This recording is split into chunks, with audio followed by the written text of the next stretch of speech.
que nos acompañan a este conversatorio. Todavía se están uniendo algunas personas.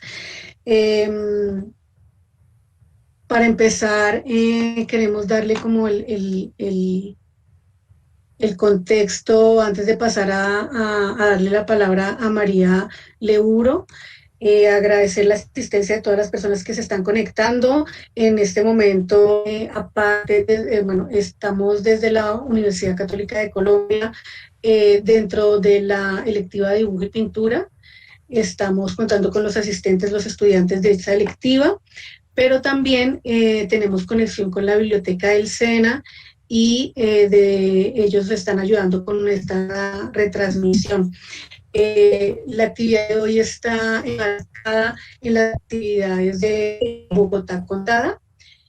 Y para contar brevemente, es un programa del Instituto Distrital de las Artes, de IDARTES, que convoca a destacados escritores y escritoras de habla hispana, en principio para que vengan a Bogotá, la recorran, conozcan, disfruten, exploren y compartan con sus lectores, y al final, digamos, de toda esa estadía, un texto en el que ellos decidan contar algunos aspectos de la ciudad o de su experiencia en la ciudad.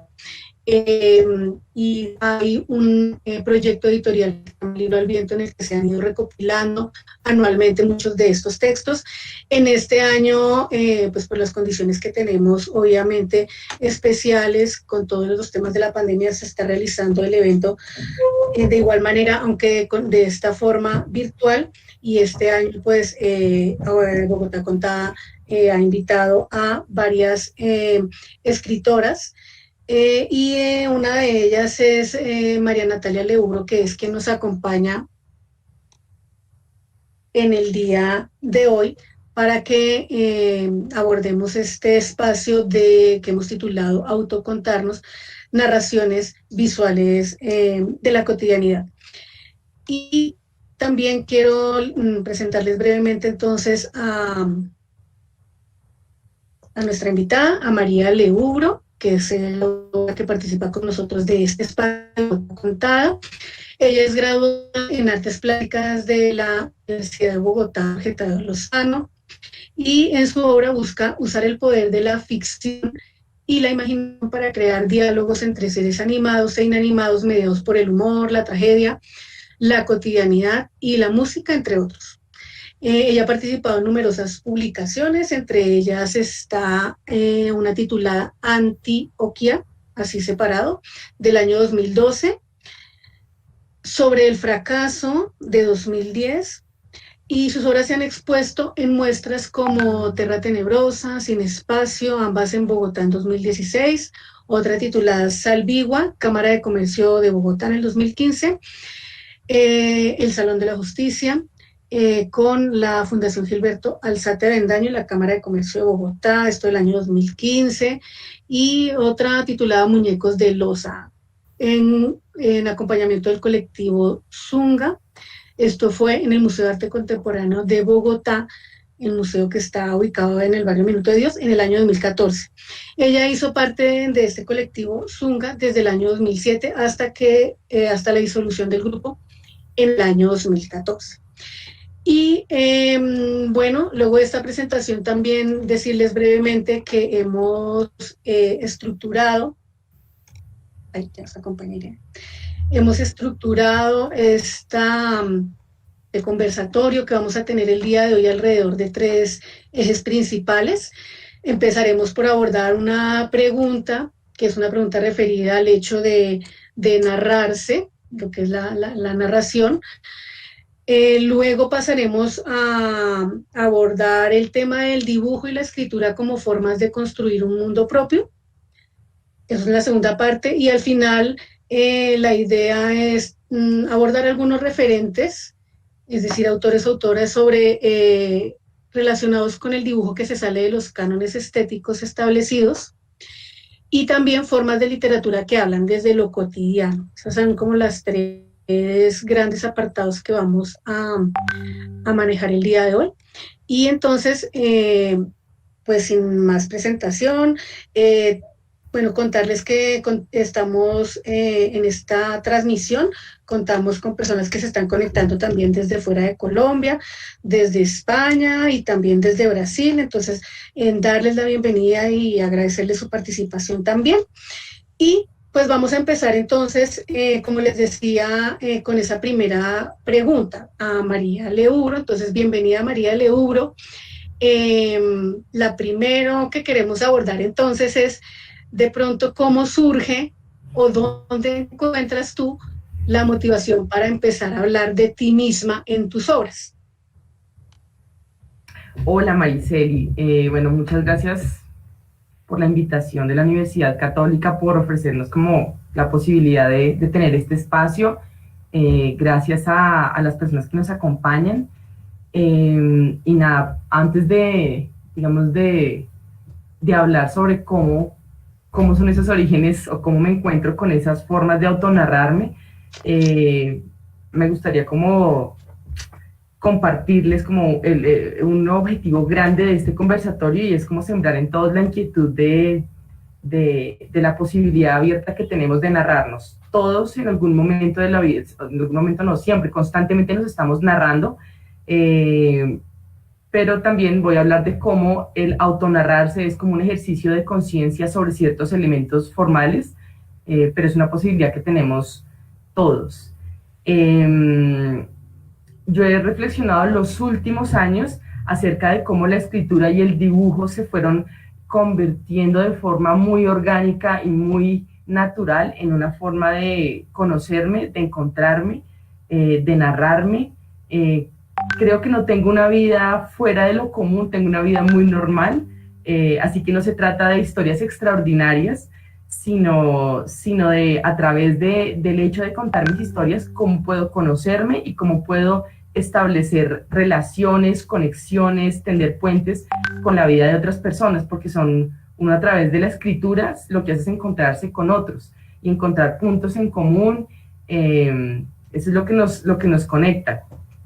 Entonces, lo que les decía, pues uno se narra permanentemente, pero digamos desde el 2014, 2015, que cierro como un ciclo de trabajo con un colectivo con el que llevaba bastante tiempo trabajando, empecé como a soltarme al ejercicio del dibujo y de la escritura, sin un objetivo muy claro, simplemente como lo primero que se me viniera a la cabeza. Empecé a agudizar como los sentidos, con respecto a las cosas que veía, que escuchaba en la calle, en la cotidianidad, y de ahí empezaron como a surgir una serie de relatos cortos que empecé a compartir como en redes. Después se convirtieron en libros también de relatos cortos y de citas de otras personas que me interpelaban sobre temas que para mí son importantes, pero que en la medida en que los comparto me doy cuenta que son temas universales, como el amor,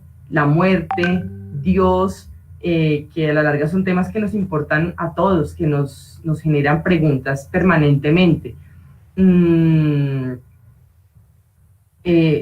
Parte del ejercicio, digamos, el ejercicio de encontrar en la narrativa una posibilidad de comunicación, también fue encontrar que uno con la autonarración empieza a ser más consciente de elementos formales.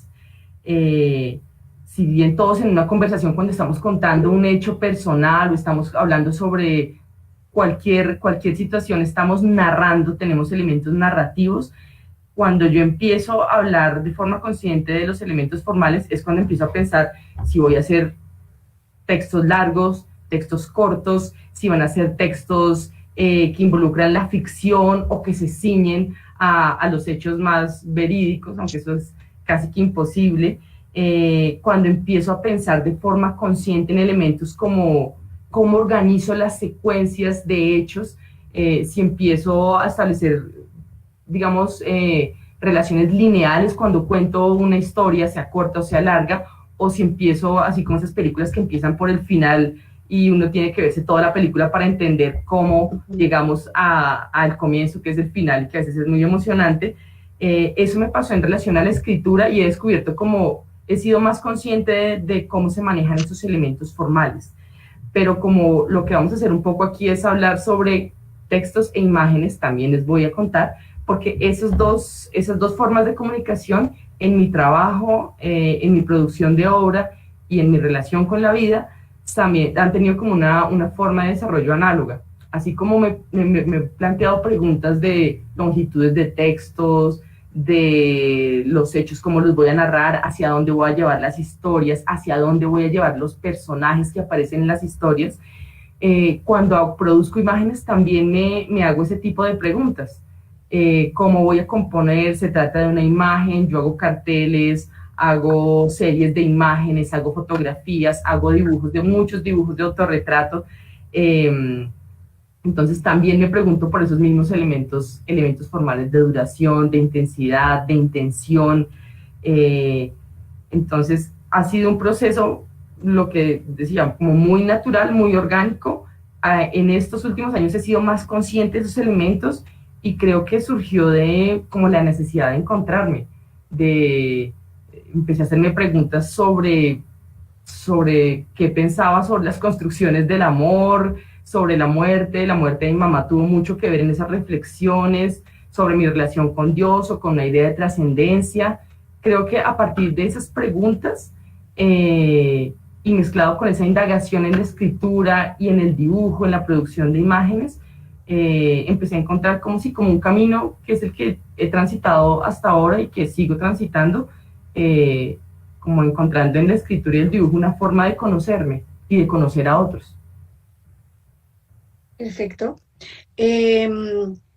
Gracias, María. Y entonces, no sé si tú nos estás contando, digamos, cómo esa evolución, ese desarrollo de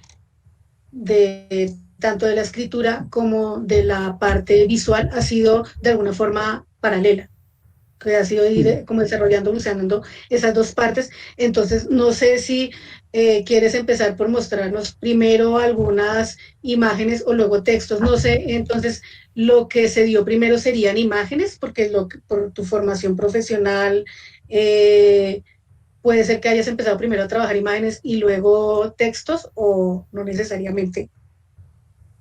Pues tengo aquí de hecho algunas imágenes y cuando empiezo a mirarlas temporalmente, me encuentro con que las imágenes vinieron primero y después vinieron los textos, y en este momento llevan como un camino muy paralelo.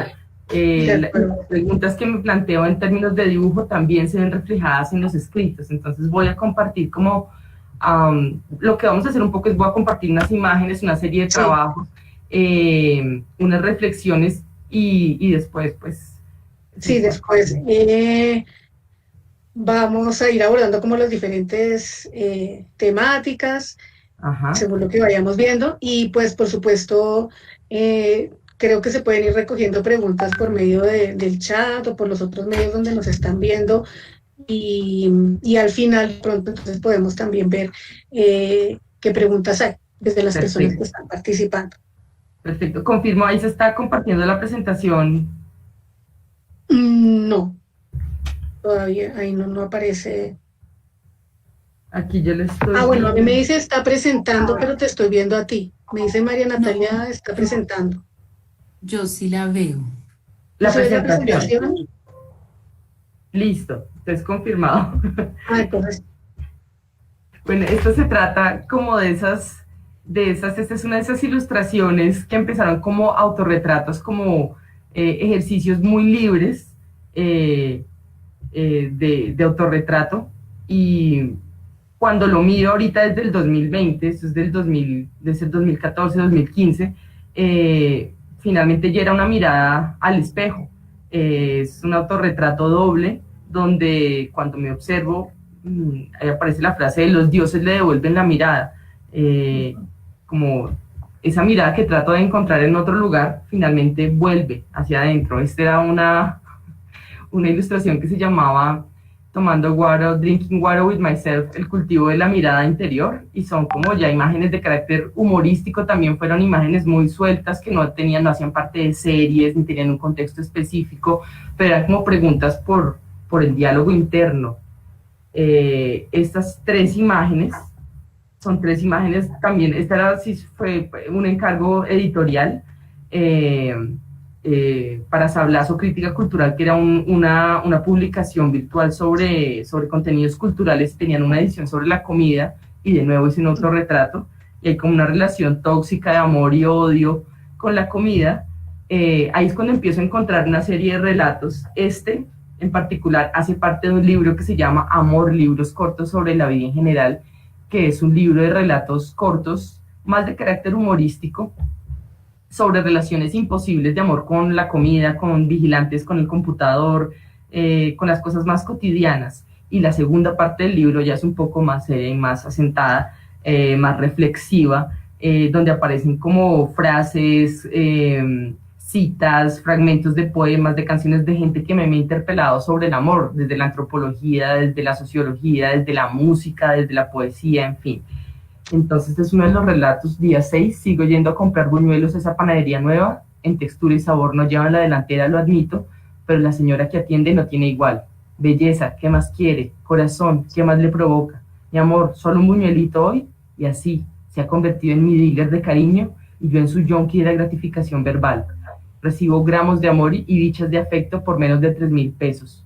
Sus palabras son como un masaje de pies para mi ego, como una rascada del lomo para mi autoestima. Sí, yo sé que puedo dejarla cuando quiera. Es como las adicciones. Esta es una historia corta de amor, de desamor con el computador, y esta con los vigilantes de los supermercados. Esa tentación, ese cosquilleo en la lengua que me agarra cada vez que salgo del supermercado y el vigilante me dice, su recibo, por favor. Y una que ya guardo el recibo no sé dónde y anda embolatada, que ganas de decirle, eso le dices a todas, pero conmigo no va a funcionar. Nah, soy muy tímida para eso, pero qué ganas. Entonces estas primeras eran como imágenes muy sueltas, que no iban a ningún lado, de alguna manera como ejercicios muy liberadores, como de hacer lo que uno quiere sin estar como tan condicionado por algo o por alguien. Y estos textos también eran así, de carácter humorístico y muy sueltos. Esta imagen para mí es importante porque también era una reflexión donde aparece el autorretrato. Es una imagen del 2017 que tiene que ver con un suceso del 2013, que es la muerte de mi mamá. Que muchos años, revisando mis escritos y revisando mis imágenes, me di cuenta que pasaron muchos años para que yo pudiera empezar a hablar del tema de la muerte. Y esta imagen del 2017 se llama Todos los días se perrea con la muerte, de perrear, de cuando la gente baila reggaetón y esos bailes populares. Es un poco desacralizando la idea de la muerte, porque pensamos que de la muerte no se habla, que es un tema tabú, que es demasiado serio, pero pues la muerte nos pasa a todos. La muerte económica, la muerte financiera, la muerte de los seres queridos, la muerte de las relaciones sentimentales, de las relaciones con los amigos, en fin.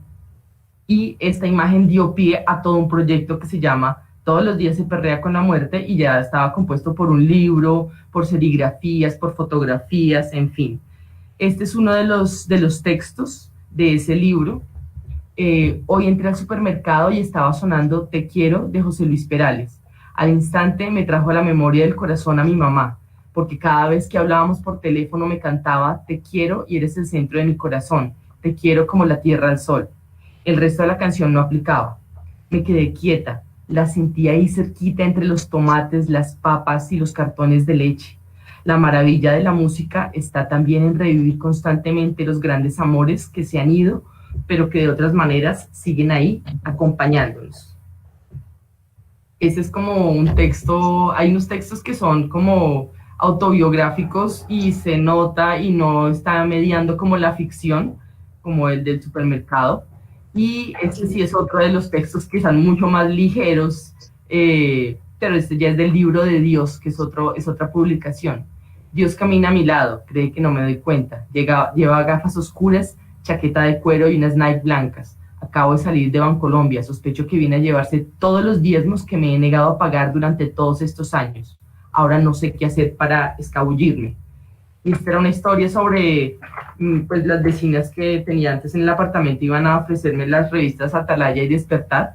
Entonces, simplemente son como eso, como reflexiones sobre una relación con Dios. Permíteme a ver qué pongo. Listo.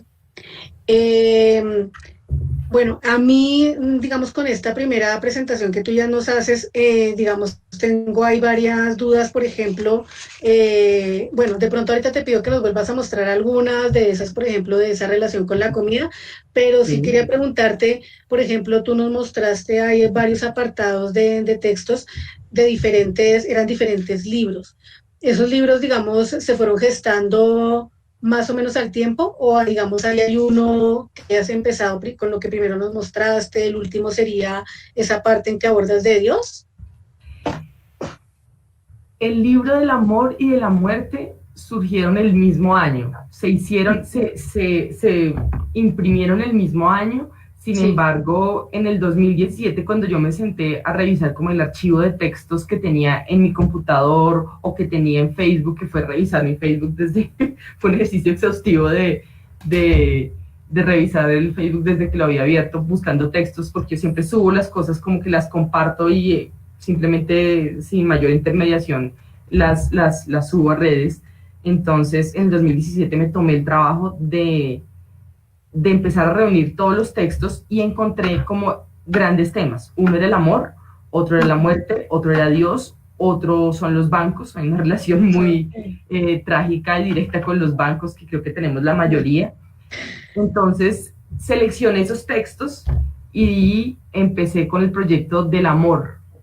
Desde ahí yo supe, si saco un libro del amor, más adelante tiene que haber uno de la muerte y después va a haber uno de Dios, pero ok. no los pude hacer todos al tiempo por cuestiones de producción y de presupuesto y bueno, eso, pero ahí empecé a encontrar como hay temas y se pueden hacer esos pequeños libros que no tienen mayor pretensión ni una teoría muy fuerte detrás. De hecho, tiene algunos referentes teóricos, pero pues es simplemente gente que me susurra al oído desde diferentes disciplinas.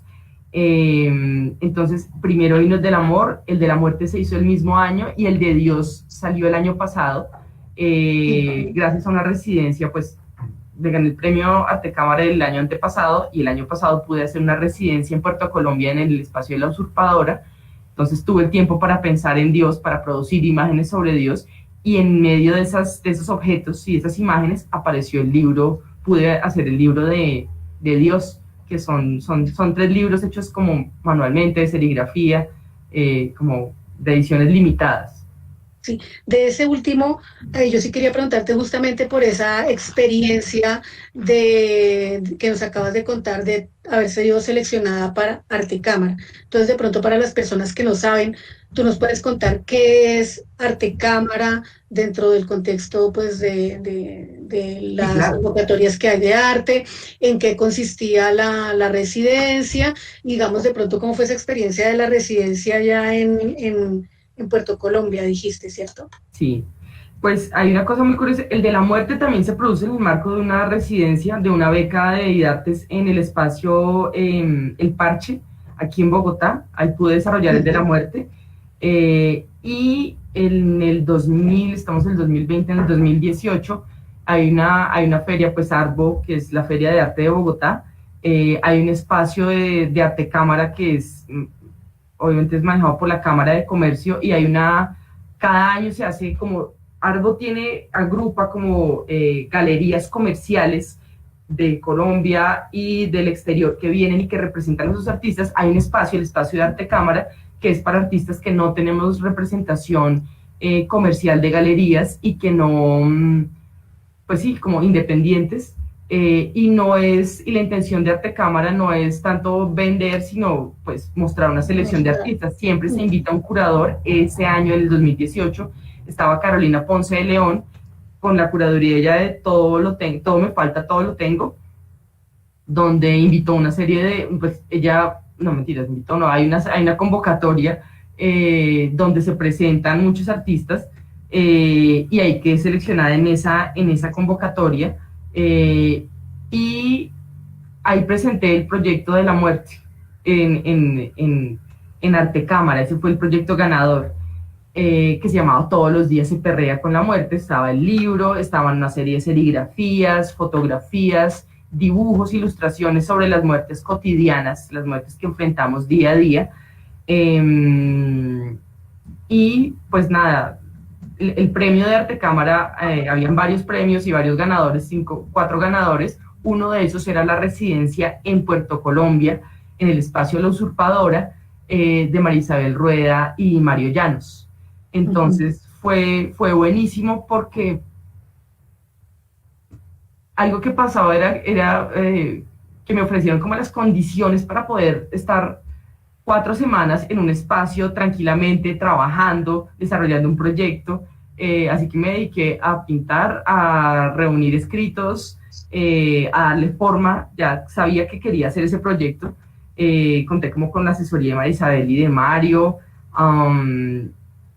Y era un proyecto sobre Dios. El proyecto se llamaba Es casi una experiencia religiosa, así como la terrible canción de Enrique Iglesias.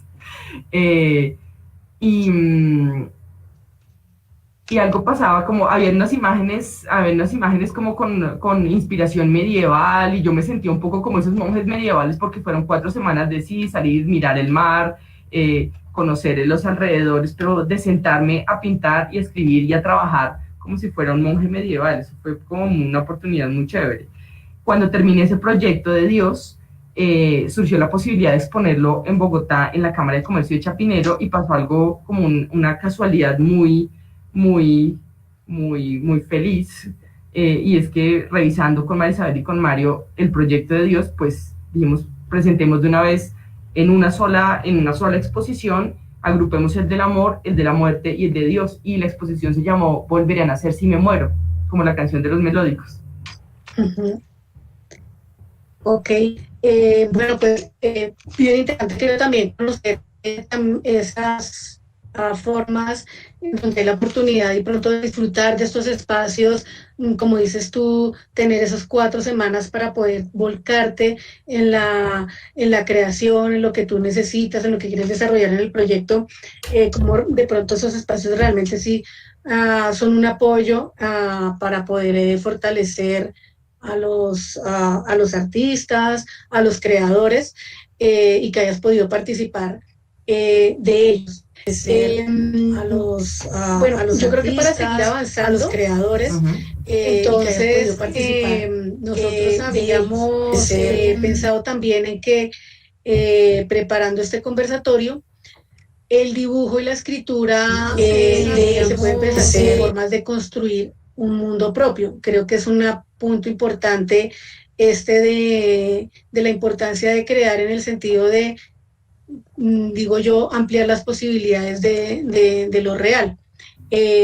Yo aquí brevemente voy a traer a colación a un sociólogo portugués que se llama Boaventura de Sousa Santos, que justamente habla de eso, diciendo que en el mundo hay diversidad de formas de conocimiento, pues, de la sociedad, de la vida, del espíritu, etcétera, y que frente a lo que sería la monocultura del saber, que vendría a ser todo lo que el canon no legitima o reconoce, no existe. Entonces, frente a esa situación de muchas realidades, de muchas visualidades que no están legitimadas, que no están reconocidas, pues el hecho de la pluralidad de personas, de que todo el mundo, que lo que decías tú al principio, pueda crear, amplía esas posibilidades de qué es lo que existe realmente en el mundo. Entonces, esa es la parte que queríamos tocar ahora en esta segunda parte con María. Sí, no, Boaventura es increíble, sí lo conozco, vinculado a toda la perspectiva de colonial. Yo creo que las posibilidades de creación de la escritura y del dibujo, de la producción de imágenes en general, y de cualquier acto creativo que involucre la imaginación, es una puerta a otra posibilidad de mundo, a construir otras posibilidades de mundo. Nos han construido muchas formas de ser, a nosotros, por ejemplo, como ser mujeres, nos han dicho desde la televisión, las novelas, las películas, la literatura, los mandatos sociales nos dicen cómo ser y cómo se construye el mundo de las mujeres. Para una mujer, sí. Y para mí la escritura y la producción de imágenes son una posibilidad de construir otras posibilidades de mundo. Y ese es como el poder de la imaginación, de construir otros mundos y de pensar que otro mundo es posible. Uno mira la situación política, económica, social tan compleja, tan agobiante, y pues nos acompañan pensamientos bastante pesimistas de forma permanente, pero creo que la creación, la imaginación en la escritura y en las imágenes nos recuerda que hay otros mundos que son posibles. Y de ahí es como lo que yo rescato, es un valor como enorme, o sea, no hay forma de, o sea, yo agradezco las imágenes y la escritura porque nos dicen, hay otro mundo que es posible, no solo es que estamos viviendo todos los días. Exactamente, pues yo concuerdo contigo en esa importancia de la generación y la creación por parte pues, de cualquier persona. Luego ya hablaremos de esto, no solamente de las personas que se quieran dedicar como tal a la creación artística. A mí se me había olvidado que cuando nos mostraste las imágenes, me llamó la atención esas que tienen relación con la comida, que tú hablabas como también tratabas de mostrar eso. La del buñuelo, yo no entendí qué era lo que había, por ejemplo, en esa, tiene como un frasco con algo rojo. Coca-Cola. Eso era Coca-Cola en la mano. No, bueno, yo no lo había. Acompañar los buñuelos. Listo. Esa era de lo que había visto. Luego estaba la empanada y luego también estaba... perro caliente, que eran imágenes muy... La de la empanada y perro caliente, esa de la empanada se volvió viral, yo no sé de qué manera. Ya me invitaron a la Javeriana el jurado de una exposición, de una entrega de trabajos de grado, y el jurado par que me iba a acompañar cuando me vio, me reconociera por la empanada. Súper chistoso, se volvió viral. Imágenes que aparentemente como que las hice por hacerlas, por soltar, empezar a volver a soltarme con el dibujo y con la ilustración. Pues hay gente que se identificó, pues las empanadas, y es algo que culturalmente es súper arraigado. Exactamente. Pero entonces hay una pregunta. Yo creo que tanto lo como mostraste de imágenes como esos apartados que ya nos leíste ahí en escrito, yo creo que el humor es clave, es importante ese tono humorístico que das a las dos cosas. Y eso, como tú nos contabas que los escritos se fueron redescubriendo, porque tú ya tenías como una serie de cosas compartidas por las redes sociales y fuiste como revisando. Entonces, eso quiere decir que ese humor ya está, digamos, esa es tu forma natural como de comentar lo que pasa cuando hablas en las redes sociales o comentas, ese humor ya está ahí. No es que tú haces como algún juego para darle ese tono. Yo es que ahora soy más consciente como del uso del humor, bueno, si es que se puede usar el humor. Hace poco veía una entrevista de un comediante español y decía, el humor es un mono con una metralleta, no lo puedes controlar, el humor no se puede supeditar a nada. Me pareció fuerte, pero tiene algo de verdad eso, y para mí el humor, ahora que lo pienso y que lo reflexiono y que miro los textos y pienso en el humor, pues me doy cuenta que desde siempre ha sido el filtro a través del que yo he visto la vida. El humor, pero no como una pantalla para evadir la realidad, sino como un filtro que me permite ver la realidad en el sentido más amplio y tragicómico de la vida, pues porque la vida es eso, es tragedia y comicidad al mismo tiempo. Abordar la muerte lo hice también en un sentido tragicómico, porque la muerte es tragicómica. Siempre asumimos que la muerte es solo tragedia, ¿no? Y en los peores momentos han habido personas que han sido capaces de mirar la muerte de frente y decir algo humorístico en relación a eso. Y eso es como, para mí es un aprendizaje enorme. Entonces, para mí el humor es el filtro para ver la realidad. Ahora soy más consciente de eso, pero pues cuando yo empiezo a pensar en mi familia, en de dónde vengo, cómo es el sentido del humor que me rodeó a mí desde la casa, pues ya entiendo por qué el humor ha estado presente. Listo, pues súper interesante. No sé si entonces seguimos con la presentación de las imágenes que tú tenías ahí preparadas. Sí, y hablando de humor, aquí voy a compartir una ventana. Voy a compartir dos publicaciones. Una que se convirtió en un diario fotográfico, como en un libro de viajes, o un libro de fotos, un libro de relatos. Sí. Cada una de esas cosas y todo al mismo tiempo. Y un libro donde fui también mucho más consciente de los relatos. que era sobre la tristeza, también abordado desde el humor. Entonces, este es el libro que recoge como las experiencias vividas en un viaje que hice a Nueva York en el 2016, que se llama Vine, Vi y me vendí. No sé si ahí se está viendo la presentación. Yo creo que sí, hay los demás. Listo. De pronto nos contestan por el chat. Sí, señora. Sí. ¿Listo? Ah, bueno, perfecto. Sí. Entonces, esta es la portada y es efectivamente una pantalla de celular. De Facebook. El Facebook abierto ahí. Este es el libro ya en la realidad, cómo se materializó. Es como una libreta. Es una libreta y uno va pasando las hojas como coger un celular y stalkearle el Facebook a alguien y chismosearle. Es más o menos eso lo que hace a alguien cuando toma ese libro de mi viaje a Estados Unidos. Sí. Entonces, vine, vi y me vendí.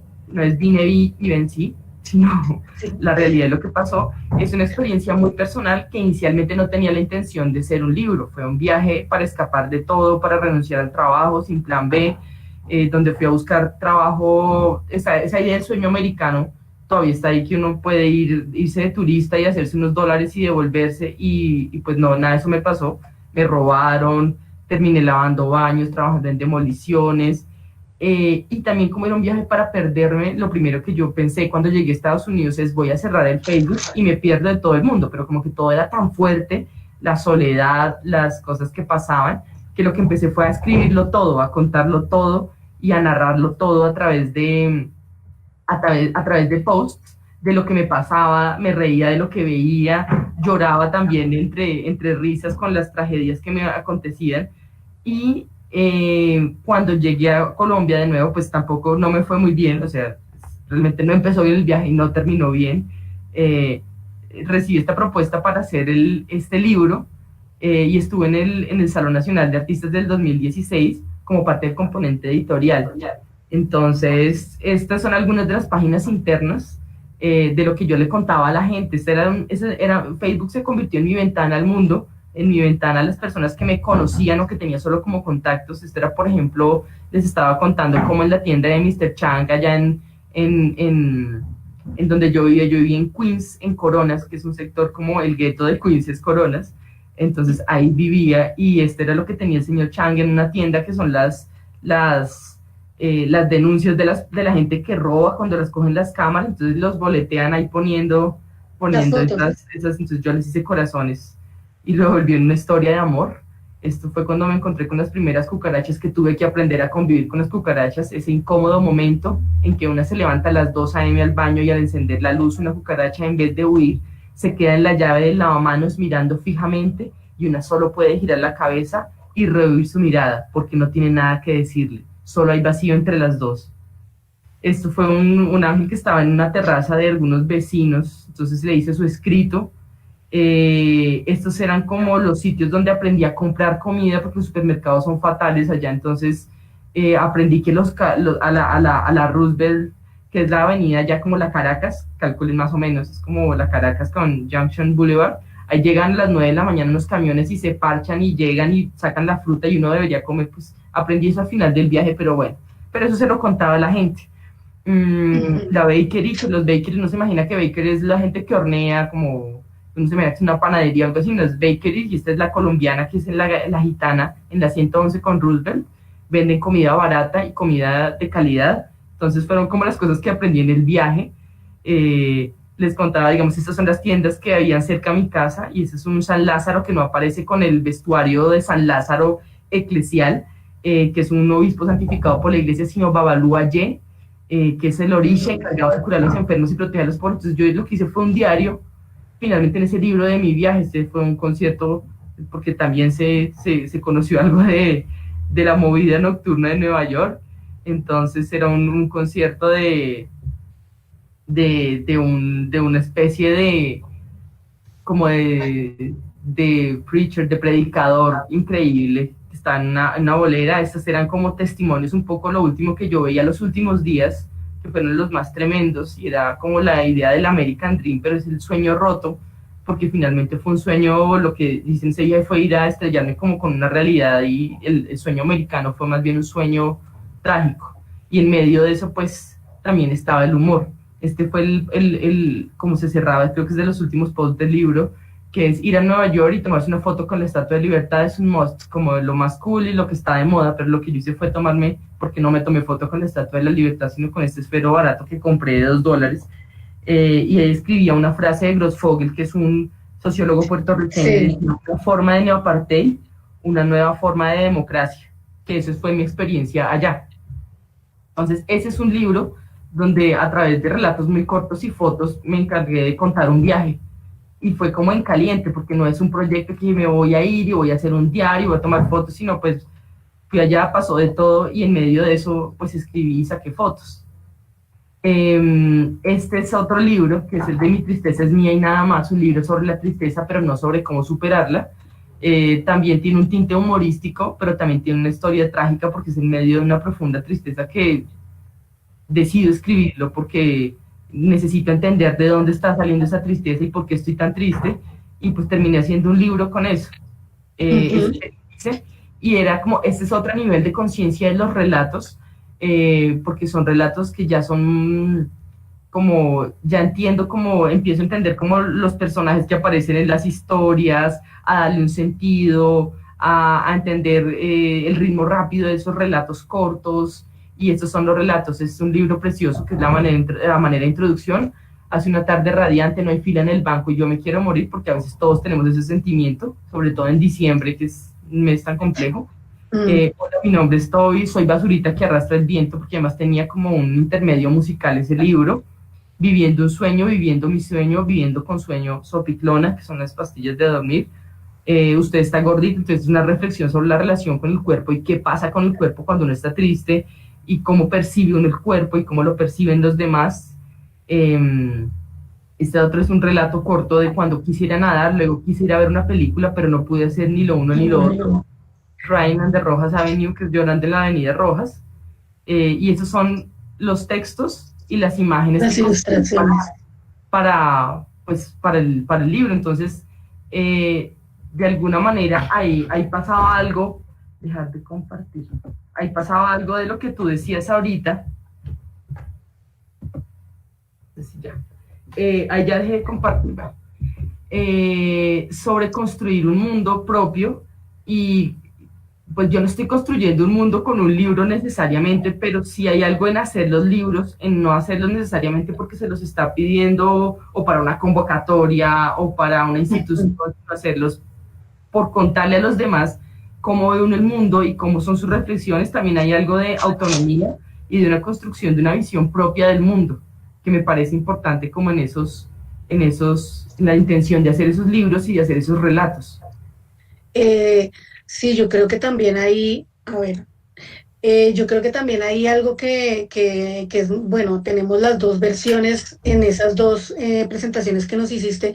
Por un lado, la primera, cómo se apoya sobre todo en la fotografía, que de todos modos es también es otra forma, creo, en esa construcción de mundo. Qué es lo que miramos, qué es lo que escogemos, qué es lo que analizamos, cómo es nuestra mirada de pronto también crítica, cómo la construimos, y entonces cómo eso está apoyado todo es en la fotografía.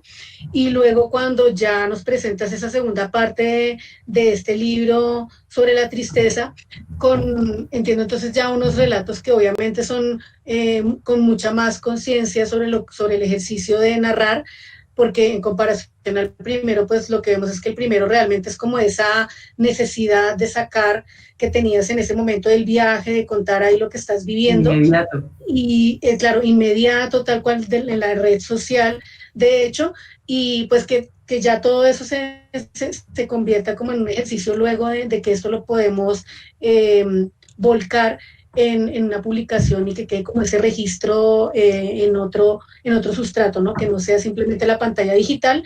Y entonces como dos modos de hacer bastante diferentes, pero siempre como apoyándote en, bueno, primero en lo inmediato, y luego también siempre desde lo cotidiano, y o sea, creo que desde como empezamos en ese tema de autocontarnos, estamos viendo claramente cómo haces como ese ejercicio de análisis, de autoconocimiento, aunque sea ya más también consciente después con lo que haces sobre la tristeza. Ujú. Sí, sí, eso efectivamente sucede en esas dos publicaciones.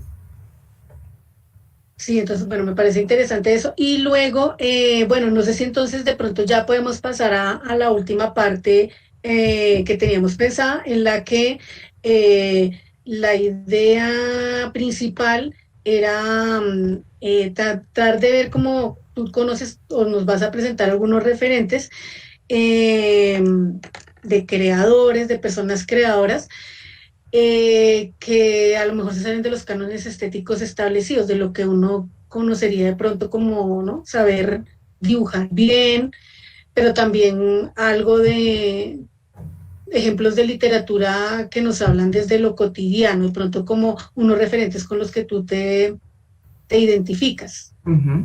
Sí, tengo entendido que las personas que componen tu clase no provienen de una formación artística y por eso justamente pensé en dos referentes que para mí son como que me llegan profundamente, que son Daniel Johnston y Henry Darger, o Darger, lo pronuncian de las dos maneras.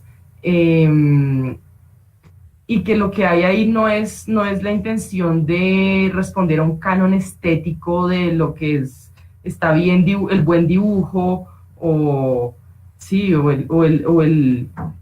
la alta cultura, que no son más que formas de segregar y de darle un lugar a las personas, que está, pues que estoy en completo desacuerdo con eso, sino pues que todos tenemos la posibilidad de expresarnos a través del dibujo y de la escritura. Pero lo que hice fue voy a cerrar con ellos dos, con Darger y con Henry y con Johnston, pero antes les voy a mostrar como algunos ejemplos de personas que escriben en tono autorreferencial, que se autonarran o que a través de sus historias narran a otras personas también, que otros se identifican a través de las narraciones personales de otros. Entonces son como ejemplos muy puntuales. Voy a compartir la presentación de nuevo. Y tengo que... Algunos son como desde la poesía, como son muy cortos, son como, diría yo, son como avisos parroquiales o sugerencias que dejo en el aire porque son personas que en algún momento pues me han tocado y me han dicho a través de las historias que ellos comparten. Esta mujer, para empezar, la Chris es una poeta chicana y no hay nada más border y más al límite pues, que un chicano que está en medio de culturas y con una cantidad de influencias, y ella hace en 1978 este poema que tiene 160 versos, de los cuales no voy a mostrar los 160, pero sí es como todo un listado de todo lo que es ella, y uno a veces la lee y se da cuenta que hasta uno se identifica con ella en algunas cosas. Soy alcohólica, soy social drinker, soy marihuana, soy junkie, soy straight, soy el grito del mariachi, soy salsa, soy oldies but goodies, soy Freddy Fender, soy Little Joe, soy Vicente Fernández, soy la Vicky Carr, soy los versos de la Santa Biblia, soy la que nunca se puede levantar for church on Sunday, porque hay un Spanglish ahí, soy wondering if there is a God, soy la Virgen de Guadalupe, y eso le pasa a uno a veces, uno se pregunta si Dios existe, pero a la vez uno es profundamente religioso porque creció en medio de la religión, así uno diga que es ateo, que no cree en Dios, pues fue criado en medio de eso y algo eso lo ha permeado a uno. Entonces, este es un poema de esta mujer que es chicana, que está en medio de dos mundos y se define de una forma múltiple, y uno cuando la lee se alcanza a ver reflejado incluso en ella. Este es un libro que estoy leyendo recientemente de Carolina Ponce de León, que es una curadora colombiana. Sí. Y este es el comienzo, así empieza el libro: regreso al futuro, ese día había empacado libros y ropa, lo poco que era mío, y me despedí de mi madre. Con el ímpetu de mis 19 años y el deseo ingenuo de la libertad, salí al encuentro de la vida. Entonces, ¿por qué la traje a colación? Ella viene del campo de las artes, es curadora, ya le dejan de compartir, sí. Ella es curadora pero no, ese libro tiene algo muy interesante, y es que a partir de un relato subjetivo de su vida y de sus viajes, el libro se llama Tantas vueltas para llegar a casa, termina contándonos también la historia del arte reciente en Colombia, y nos cuenta, es decir, es una forma muy tranquila de alguien que no está involucrado en el campo del arte, de poder involucrarse y de conocer también sobre el arte y la historia del arte en Colombia. Si usted no hace parte del campo del arte, si pertenece a cualquier otra disciplina, si se lee este libro no solo va a encontrar la historia de una mujer que es fascinante, es una nómada, sino la historia del arte en Colombia reciente, y de las instituciones y de cómo funcionan, y está muy bien. Y me encontré con que a ella vivió en la ex Yugoslavia, y para mí el tema de la ex Yugoslavia es fascinante, es como una fijación que tengo ahí. Entonces, cuando estaba leyéndola y me doy cuenta que estuvo allá en una nación que ya no existe, encontré esos otros dos referentes, que es Eren Saracevic, que hace este libro que se llama Nostalgia, y es un libro de fotos, es un libro roto porque hay una página rota. Sus padres alcanzaban a vivir en la ex Yugoslavia, que es sus abuelos, que es esa nación que se crea con Brostito después de la Segunda Guerra Mundial, que coge esos países balcánicos y los agrupa, y es la Yugoslavia, pero que después se separan y viene la guerra de los Balcanes, que es terrible. Entonces él toma una serie de fotos, hace un viaje, él no vive allá, obviamente, él no se quedó él nació en Sarajevo, él no nació en la Yugoslavia, sino después de que se separan, nace en Sarajevo, ahora vive en España, y él hace un viaje de regreso a casa, pero es regreso a una nación imposible. Entonces nos está narrando con este libro, que tiene una página rota, es una edición limitada de 200 libros, nos habla de una nación a la que no puede regresar. Es otra forma de autocontarse a través de imágenes. Esta es otra, que es And You, Why Are You Black? ¿Y tú por qué eres negro? ¿Por qué eres negro? Y es de Rubén H. Bermúdez. Aquí hay una frase con la que está incluida de hecho en el libro, dice: la primera vez que alguien me llamó negro, estaba en un mercado con mi abuela, fue otro niño pequeño, utilizó la palabra negrito, nadie dijo nada, yo tampoco. Y este libro básicamente recopila imágenes, donde hay imágenes de él, del que crea el libro, pero también hay imágenes de la representación de los negros en la publicidad, en los medios, en las noticias, y hace como un viaje tratando de encontrar los orígenes de la esclavitud de los negros en España. Entonces, es su historia personal, porque tiene narraciones de su historia personal, tiene imágenes de su historia personal, pero mezcladas con imágenes de representaciones de gente negra en España. Entonces, es un relato personal que se convierte en el relato de muchas personas. Y eso es como muy interesante que eso pase, que el relato de uno se convierte en la voz de muchos. Es un relato personal, pero profundamente político. Entonces voy a seguir con la presentación rápidamente. Vuelvo acá. Pues muchas gracias por esas sugerencias, porque están súper interesantes de bibliografía. Y de bibliografía, bueno, de literatura. De literatura, de creación de imágenes. Aquí sí. Está. Volvemos a la presentación. Entonces estaba Carolina Ponce de León, Manuel Vilas, que es un escritor español que conocí, o que llegó a mi vida en sus libros desde el año pasado, no lo conocía, y tiene algo bellísimo. Yo lo conocí por una novela que se llama Ordesa, ya he leído otros 2 libros de él más, pero Ordesa es la reconstrucción de la vida de sus padres, de él y de sus padres. Es una autobiografía, y es bellísimo porque él empieza, cuando uno lo escucha en las entrevistas, él dice: pues a mí, cuando se me mueren ya mis 2 papás, un señor de 50 y pico de años, o sea, ya es un señor separado, sí, con hijos grandes, cuando se le muere ya su madre, que primero ha muerto su padre y después muere su madre, él siente que se quedó finalmente huérfano y que su vida empieza a desaparecer, su historia, y ese libro los trae de nuevo a la vida. Entonces, cuando uno lo lee, además puede que sea en España, pero uno se empieza a identificar con un montón de cosas, o sea, son más las cosas que nos unen. Aquí hay 2 fragmentos que saqué. ¿Cuántas veces llegaba yo a mi casa cuando tenía 17 años y no me fijaba en la presencia de mi padre? No sabía si mi padre estaba en casa o no. Tenía muchas cosas que hacer, eso pensaba, cosas que no incluían la contemplación de mi padre. Y ahora me arrepiento de no haber contemplado más la vida de mi padre, mirar su vida, eso, simplemente. Mirarle la vida a mi padre, eso debería haber hecho todos los días, mucho rato. Este es sobre las fotos, yo pensaba en Foto Japón, cuando me quedo mirando las fotos de mis padres que están colgadas en los marcos que compré en Fotoprix.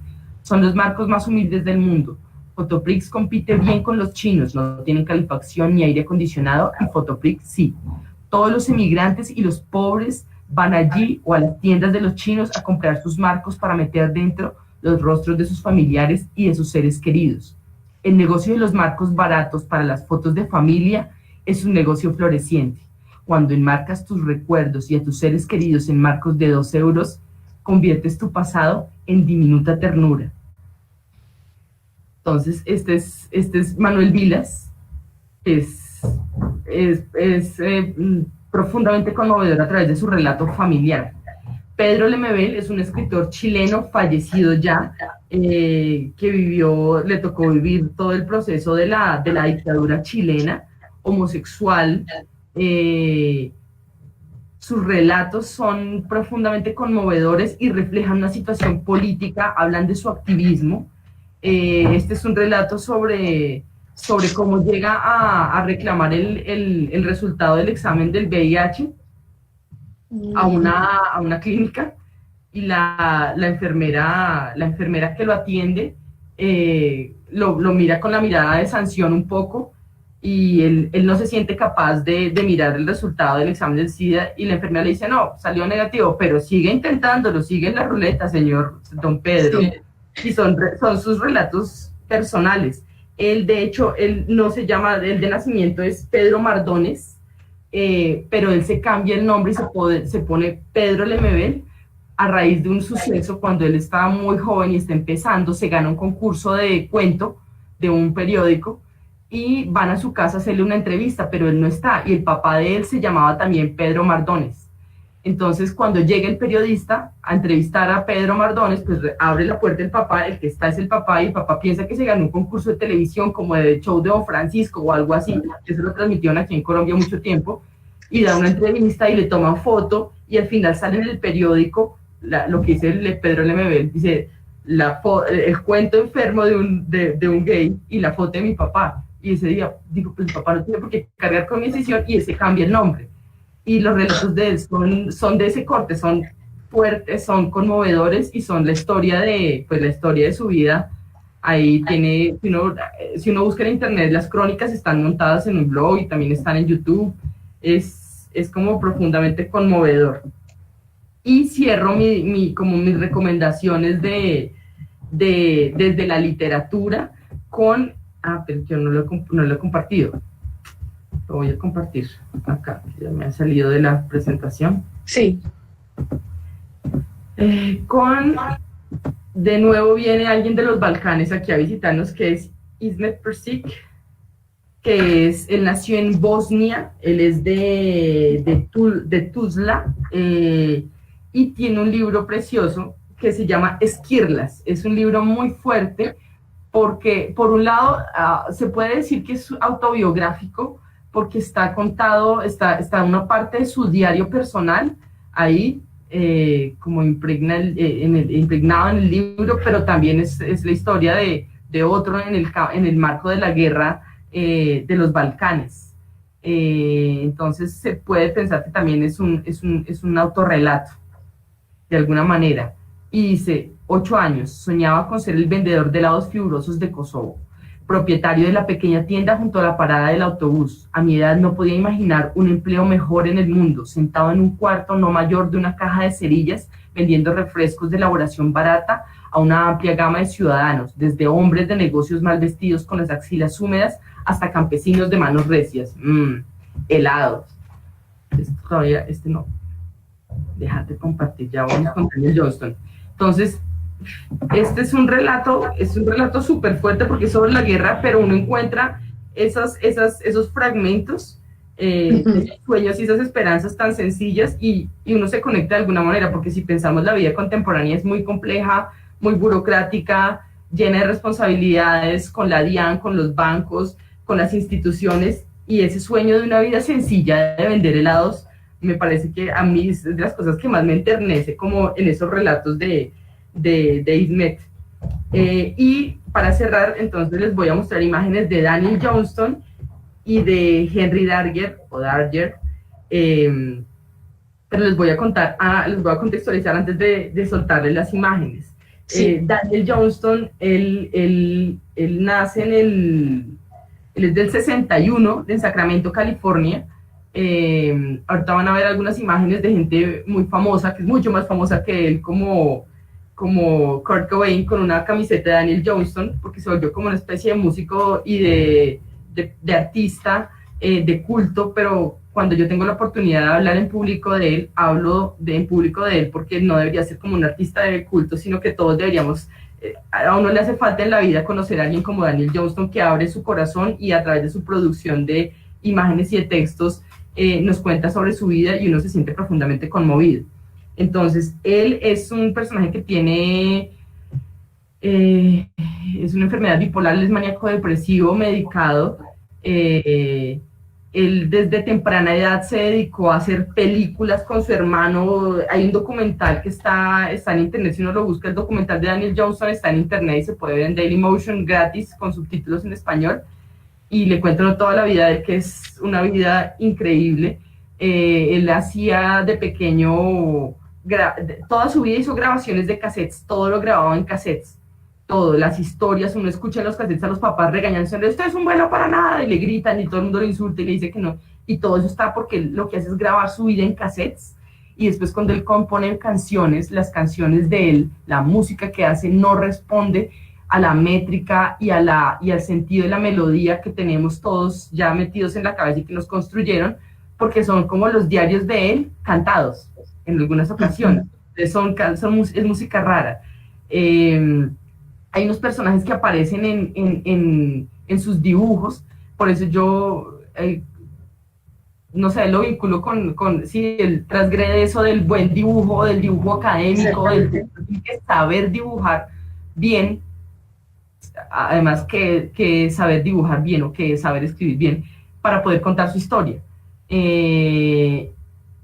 Y él tiene unos dibujos sobre el bien y el mal, sobre unos boxeadores, sobre unas ranitas con ojos grandes, sobre el demonio, porque en sus delirios, cuando él no está medicado, pues él tiene toda una serie de alucinaciones y hay una lucha entre el bien y el mal en él. Es un personaje que en el 85, cuando estaba en Texas, no recuerdo en qué parte exactamente, allá llegó MTV. Pues MTV, todos los que crecimos con la cultura popular, pues crecimos con MTV, y en el 86 MTV va allá al pueblito donde está él a hacer un especial y hacer un concierto, y obviamente él no es conocido en la escena y no lo llaman y no lo convocan y no está ahí, pero él se mete allá a las malas y aparece frente a una cámara diciendo: hola, soy Daniel Johnston, hice este cassette, lo grabé cuando estaba en una crisis de pánico, y es como la cosa más conmovedora porque le está... Cuando uno escucha las letras y cuando ve los dibujos, le está contando su mundo interior, y eso no tiene precio. Entonces, ese es Daniel Johnston, y ahorita vamos a ver las imágenes. Bueno, cuando se empieza a volver famoso, él trabajaba en una tienda de McDonald's, que es como y hacía lo más cutre, como el trabajo más cutre y más bajo de limpiar mesas, porque no era bueno para nada. Él no lo ponían a cocinar hamburguesas porque no sabía, o sea, lo tenían ahí como... Y cuando se empieza a volver famoso, después de esa aparición en MTV, las disqueras, las revistas de música, todo el mundo, como no tenía teléfono y no tenía casa, pues le empiezan a llamar a su trabajo en McDonald's, y es muy raro que la gente, pues hay muchas, las primeras fotos que vamos a ver son de él en McDonald's.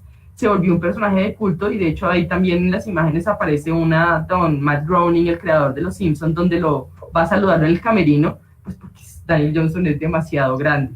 Él murió en el 2019. Y Henry Darger es un señor, o Darger, lo pronuncian de diferentes maneras, es un señor que nace a finales del siglo XIX, como 1890 y algo, y muere en el 73 del siglo XX, 1973. Y es un señor que toda su vida se dedica a limpiar, a ejercer labores de limpieza y labores de portería en un hospital. Es un personaje solitario, desconocido, aburrido para algunos, Hay un documental que le hacen de los reinos de lo irreal, donde las pocas personas que digamos que lo rodeaban, porque él no hablaba con nadie, no le gustaba y no saludaba a los vecinos, y era como si se encontrara alguien en la calle, miraba para otro lado, era un viejito cascarrabias. Cuando hablan de él, dicen como era una persona solitaria que no se lo encontraba revolviendo la basura, y que cuando estaba en su cuarto hablaba y hablaba en voces diferentes, y pues era un poco como raro y asustador. Es una persona que se encierra y habla en dialectos raros, y pues, era un pobre anciano, como que le tenían lástima porque era, pero cuando se muere este señor, entran a la habitación y se encuentran con dibujos de 3 metros, perfectamente, cientos de dibujos, no un dibujo, 2 dibujos, sino cientos de dibujos. Por aquí está. Se encuentran con un libro que escribió de 15.000 páginas, que se llama La historia de las Vivians, los reinos de lo irreal, sobre la guerra tormenta grandeco-angeliniana causada por la rebelión de los niños esclavos. Es un libro completo, él lo escribe, y él no lo estaba escribiendo porque estoy esperando quien me publique o quiero lanzar una... No, era su vida, era encerrarse en su cuarto, que era el espacio, escribió una autobiografía, y muchas de las cosas cuando analizan lo poco que se conoce de su vida, se encuentran con que la producción de este libro pues tiene algunos de sus miedos y de sus cosas internas ahí reflejadas. También escribió una autobiografía, y simplemente lo hizo no porque tuviera una formación. Él encuentra un montón de cartones y de papeles usados y reusados, son los que él practicaba él solo hacer los dibujos. Entonces ya voy a proceder a las imágenes para que los conozcan, a Daniel Johnston y a Henry Darger, y cerramos ahí, sí. Entonces, listo, perfecto. Y aquí está el primero, que es Daniel Johnston. Voy a maximizar. Muy joven en su trabajo, efectivamente, en McDonald's, cuando se iban a entrevistar. Entonces iban los de las disqueras, los de las revistas, y él trabajaba en un McDonald's. Esta es como la captura de cuando él se presenta en MTV diciendo soy Daniel Johnston, y él hacía cassettes, él mismo los copiaba, o a veces cuando no podía copiarlos volvía a cantar, tenía su estudio de grabación casero, volvía a cantar todo el cassette completo, lo volvía a grabar para darle la copia a alguien. Estos son sus dibujos, que eran sobre la lucha entre el bien y el mal. Se volvió icónica esa camiseta, que la tienen muchos famosos como que se han sacado fotos con eso, porque se volvió como un personaje de culto. Este es Kurt Cobain de Nirvana. Estos son sus dibujos sobre sus miedos, sobre las cosas que lo aterraban. Este era Casper, el fantasma amigable, que aparecen muchos, son los mismos personajes que aparecen como de forma reiterativa. Este es el boxeador al que se le escapa el cerebro. Hay una canción que tiene sobre cómo busca su cerebro en diferentes lugares. I have lost my mind. Entonces, y todo básicamente sale de su mundo interno y de los cassettes, que son los diarios que le he grabado. Este es Matt Groening, cuando lo visita, dice, me dijeron que te escuchara, y dije, ¿qué cinta? Le dijeron que las escuchara todas, y realmente todas las canciones son profundamente conmovedoras. Entonces, este es Daniel Johnston. Y Henry Darger, se los presento, de las pocas fotos que existen de él, su espacio de confinamiento. Este era el lugar en el que él todos los días llegaba de trabajar, de hacer aseo y de ser un portero, y se dedicaba a escribir y a dibujar.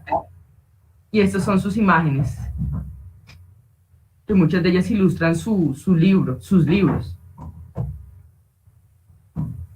Hay muchos niños, ¿no? ¿O niñas? Exactamente, tiene una fijación con la infancia, y tuvo una vida como súper dolorosa, y tuvo una hermana que la separaron de él muy temprano, entonces nunca la volvió a ver en la vida, y ese tema de los niños para él es como... está permanente ahí en sus ilustraciones y en sus historias. Entonces, eso, sí, entonces todas esas niñas eran alguna referencia entonces a la hermana, ¿no? Porque se repetía. A la hermana. De hecho, también hay una cosa, que nunca se casó porque le daba miedo casarse con la hermana, porque decía, si mi hermana la separaron tan pequeña de mí, ¿qué tal si yo me llego a encontrar con mi hermana y a casarme con, porque él perdió contacto con mi hermana? No sé quién es, claro. Exacto, sí. Y tiene como un trauma con la infancia y con el maltrato infantil, y eso es lo que refleja, porque finalmente son los niños esclavos los que se revelan en su novela, y en sus escritos y en sus dibujos. Entonces, ese es Henry Darger. contándonos como este mundo interior.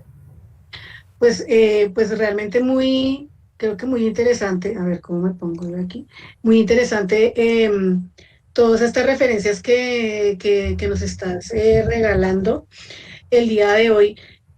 Yo pienso que todo lo que hemos ido revisando, pues por una parte nos has podido contar cómo algunas de esas de tu vida cotidiana, de tu experiencia cotidiana, va quedando plasmada tanto en en las imágenes, pero también en tus diferentes narraciones, digamos, como hemos visto, como esas diferentes formas de hacer que has logrado desarrollar. Y luego creo que también esto es muy importante, ¿no? También con los referentes que uno tiene como creador, qué personas lo inspiran, qué personas llegan, otros creadores de otros tiempos, además de otras épocas, nos los encontramos en un momento y pueden ser como esa fuente de inspiración o nos pueden, no sé, generar ideas o simplemente con los que nos identificamos, como lo que tú también dices, encontrar como mucha ternura o algo muy importante en eso que están tratando de comunicar. Además, todavía más interesante siendo lo que decíamos, estas personas que no buscan como desarrollar una carrera, como posicionar lo que están realizando, sino realmente un ejercicio completamente de verdad personal, de autocontarse, pero totalmente personal. Sí, yo los veo y son como fuerzas creadoras en sí mismos. Sí, es como esa fuerza creadora y esa voluntad lo que está primando ahí. No decir como, nada, es que yo no sé dibujar, entonces no, si no sé dibujar, me invento cómo dibujar. Me invento mis propios métodos. Si no sé hacer música, pues me invento la forma de hacer música. Yo no soy escritor, escribo una novela de 15.000 páginas, como Henry Darger. Dice que la voluntad creadora está por encima de cualquier barrera, de cualquier no sé, impedimento que pueda uno imaginarse, y crean y crean y crean. Y pues realmente casi una forma casi obsesiva, no sé, que uno dice de trabajar y de luego tener tiempo para escribir y dibujar, ¿no? Todo esto creo que es impresionante. Sobre el señor que me estabas contando que trabajaba como una portería, que trabajaba siempre como portería, me acordé del libro La elegancia del erizo. No sé si lo has leído. Bueno, es una autora, es una mujer francesa que escribe este libro, pero bueno, no sé, pues es una recomendación. A mí me gustó mucho la historia porque también es una mujer, aquí son mujeres, la que trabaja como portera es una mujer y es una mujer que trata de esconder de alguna manera que es una mujer súper culta, que ha leído muchísimo, que tiene mucha información, tiene una gran formación, pero ella tiene un problema con que la gente de pronto se dé cuenta, ella quiere, eso es como algo suyo solamente, y entonces deliberadamente cuando surge alguna pregunta, algo que ella cree que puede dejarla en evidencia, trata de evitarlo y realmente tratar de pasar por alguien común y que no sabe nada y que no tiene ninguna cultura, pero hay un momento en que digamos eso no lo logra controlar y bueno, hay todo un desarrollo de una historia con alguien que descubre, digamos, como el trasfondo, la realidad o quién realmente es esta mujer que es una portera de un edificio. Se llama La elegancia del erizo. Me acordé de la narración cuando nos contaste esto. Y bueno, no sé si entonces nosotros ahora podemos pasar a revisar si hay preguntas. Yo la verdad me he estado muy pendiente aquí del chat. Voy a devolver un poquito. A ver si veo alguna. Cindy Paola Rubian. Bueno, una aclaración que quería hacer, creo que lo dijo María. Estábamos pensando mucho también esta conversación para la electiva de dibujo y pintura en la Universidad Católica de Colombia y en la Universidad Católica no tenemos una carrera de artes plásticas o de artes visuales. Entonces los alumnos que siempre vienen a esta electiva son estudiantes de Derecho, de Psicología, de Ingenierías, y lo más cercano que de pronto puede haber relacionado con el dibujo, pues son estudiantes de Arquitectura. Y entonces, por eso nos parecía importante también traer como a colación, ¿no? Todos estos ejemplos que nos han mostrado de de estas personas que a lo mejor también lo que hacen lo hacen un poco para ellos, no con esa intención, ¿no? De desarrollar una carrera.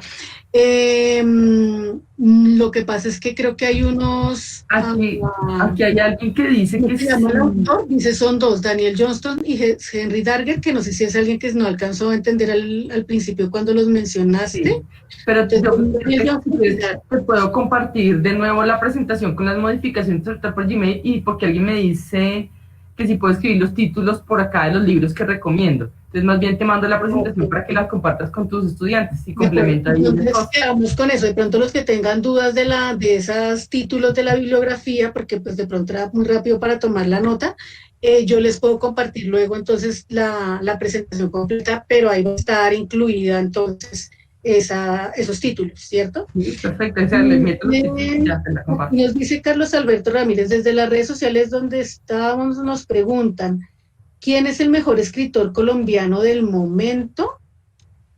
Según tu opinión. No, esta pregunta no se puede responder. Claro, es no, o sea, no. Creo que implicaría, quien responda a esa pregunta debe tener primero que todo, haber hecho una revisión muy juiciosa y demasiado amplia de autores, y no es mi caso.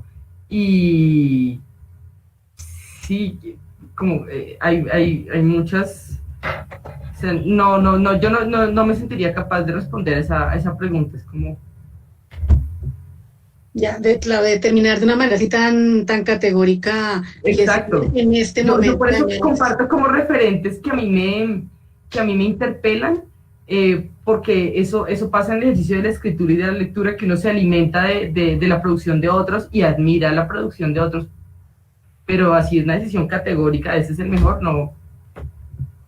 Claro. Tenemos otra pregunta, esta sí es de un estudiante de la electiva que dice, me gusta mucho dibujar, pero no sé cómo expresar sentimientos con ellos, me resulta muy difícil, y dice, ¿cómo es tu proceso? Es un proceso que he venido descubriendo, así como me he acercado de nuevo a la escritura y al dibujo. Yo, pues les cuento que yo antes de estudiar artes, estudié terapia ocupacional. Me gradué, ejercí y después estudié artes. Pero yo debía haber empezado por estudiar artes porque todo el mundo pensaba que yo iba a ser artista o diseñadora de modas o algo así cuando me gradué del colegio, pero no, estudié otra cosa. Después estudié artes, y cuando empecé a estudiar artes dejé de dibujar. Dejé de un lado el dibujo porque me encontré con que el dibujo era una cosa que yo no entendía, una cosa académica, y que me hablaban del grafismo y yo no tenía ni idea qué era el grafismo, y me incliné más hacia una producción conceptual, hacia el video, hacia otras cosas.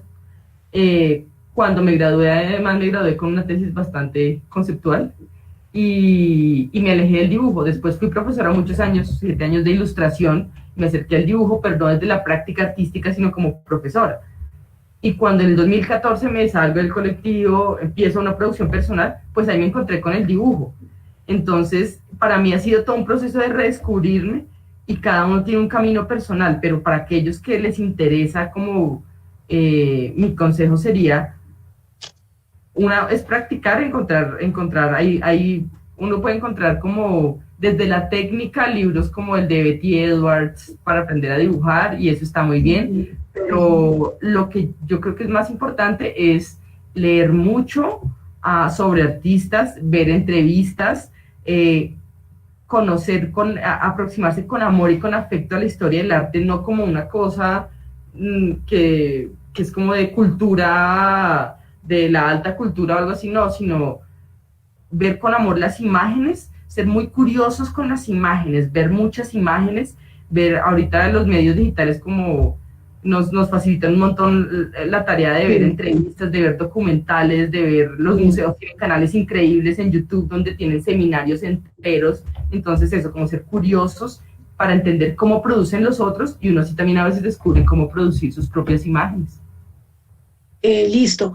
También nos pregunta otra estudiante de la electiva, dice, ¿para ti la visión artística te ayuda a comprender más lo que sienten los demás?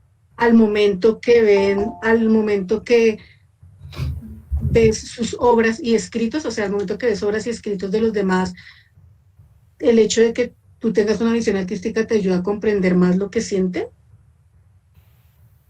Yo creo que eso no depende de una visión artística.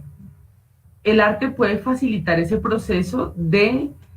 El arte lo que facilita es un proceso de comunicación de cosas que uno tiene adentro en relación al mundo, en relación a la vida, en relación a uno mismo. Es un canal más. El arte ofrece un canal más para poder comunicar eso. Pero sentir empatía o comprender mejor a los demás por la sensibilidad artística, no creo. Creo que esa es una facultad humana. Eso lo puede hacer un abogado como lo hace un arquitecto, es el comprender al otro, no depende de esa visión artística. La visión artística me ayuda como a entrar en relación con los demás para poder compartir a través de un hacer. Listo. Y luego nos pregunta Lili también, ¿desde siempre uniste tus dos artes, la plástica y la literatura, o una de ellas te llevó a la otra? Yo creo que algo hablábamos ahí y cuando uno piensa en el proceso que vino después del 2014 empezaron primero a aparecer las imágenes y después unos textos, pero cuando uno va más atrás, yo tengo textos de cuando estaba en el colegio y me publicaban en el periódico del colegio que seguramente si hubiera tenido más fe en mí y si hubiera tenido como alguien que me acompañara en ese proceso, desde hace mucho tiempo estaría escribiendo. Pero creo que la escritura en la educación muchas veces se asume como una obligación o se asume como algo para lo que algunos estudian para escribir y no. Ahorita en este punto, a mis 41 años, ya veo que es un asunto mucho más democrático. Entonces yo creo que empecé a escribir hace mucho tiempo, pero dejé de escribir durante una gran parte de mi vida porque no sabía que eso era tan... Y yo creo que es algo que le pasa a mucha gente también, en general la mayoría con el dibujo, eso de que todos dibujamos cuando somos niños y nos expresamos por medio del dibujo y que parece que luego cuando entra uno en el colegio, en la primaria, hay algo que le empieza como a restringir o a cohibir ese dibujo hasta que llega un momento en el que hay alguien que es el bueno para dibujar y entonces como dibuja esa persona y como los demás niños no dibujamos igual, entonces nosotros no sabemos dibujar, es que yo no dibujo, es que yo no sé dibujar, y es algo que simplemente uno lo va dejando de practicar o de hacer, no es algo, pero es algo casi que inherente a cualquier persona. Yo supongo que también puede haber algo de eso en la narración, ¿no? De pronto en la intención o voluntad de escribir algo personal para un diario o para, no sé, para uno mismo, y que, como dices tú, pues a lo mejor con algún tipo de consejo, de apoyo, uno podría hacerlo como algún proyecto de más largo aliento. También tengo acá, bueno, esta no es tanto una pregunta, es una propuesta, es otra estudiante, nos dice ella: sería genial que en la electiva se pudiera realizar una actividad sobre dibujar o lograr plasmar alguna situación difícil o trauma que cada uno ha tenido en la vida. Sería interesante que los demás trataran de descifrar lo que uno quiere decir.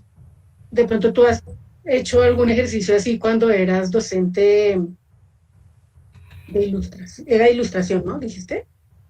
Sí, de ilustración para estudiantes de diseño de modas, pero hay algo, yo creo que hay algo, uno puede hacer ese ejercicio de compartir con otros y de compartir experiencia. Estando en el colectivismo es un par de talleres, pero creo que para eso, yo por ejemplo no me aventuro tanto porque creo que tiene que haber un componente terapéutico también ahí como importante para dirigir ese tipo de actividades.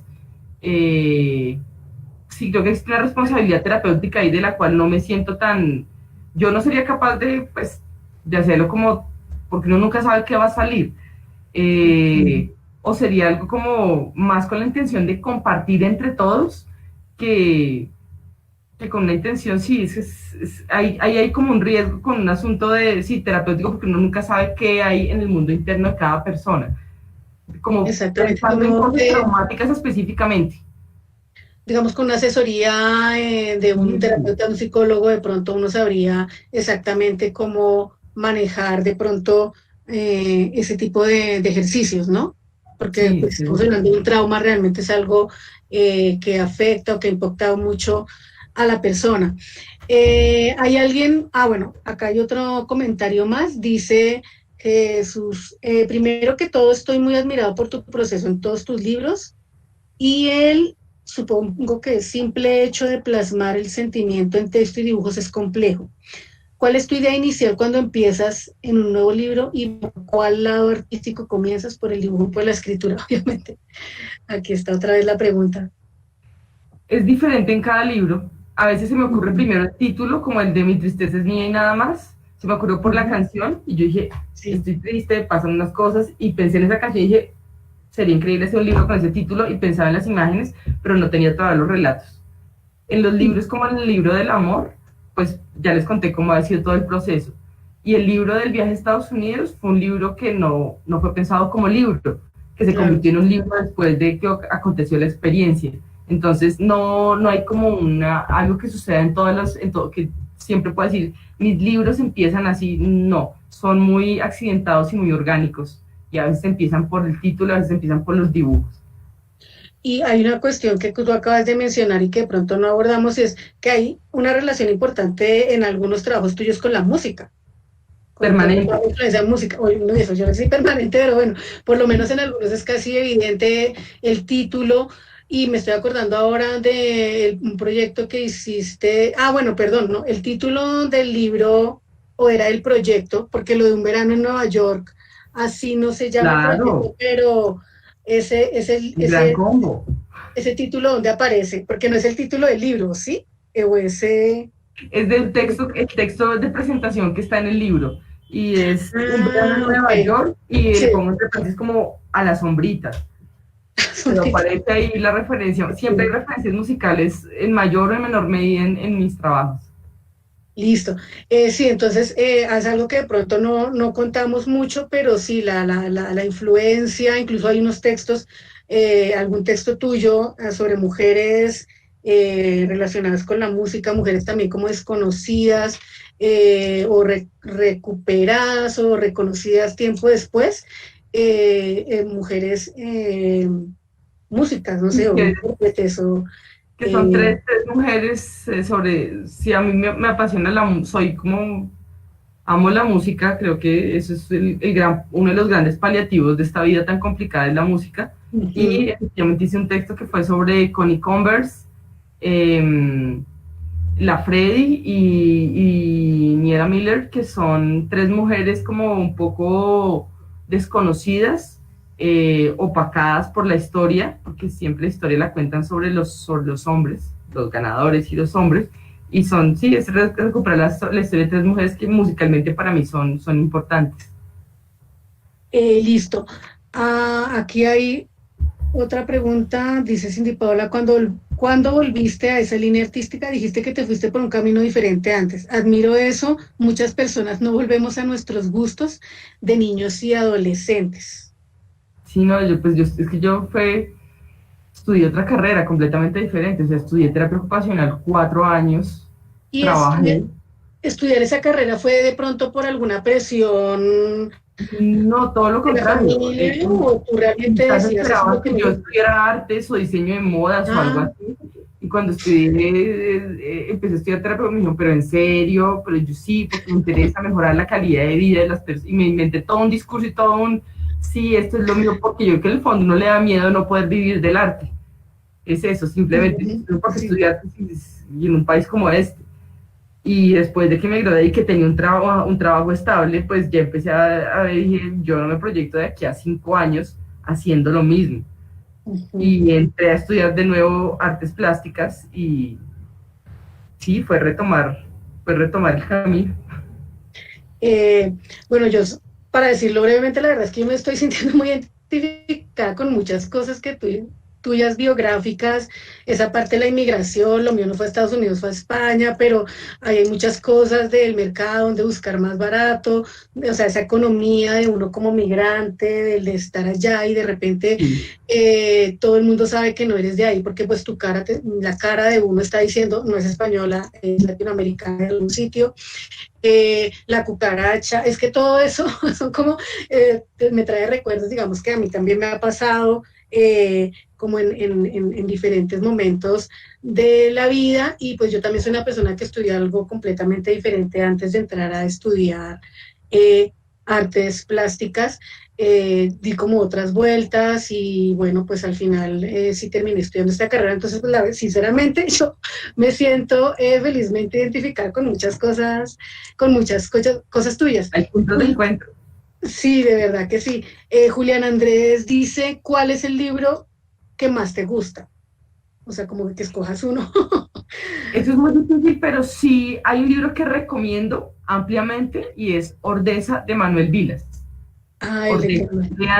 de Léanlo, es un libro que le habla a uno sobre la intensidad de la vida, sobre la importancia de las cosas pequeñas, sobre las cosas que uno muchas veces pasa por alto en relación a la familia. Es precioso.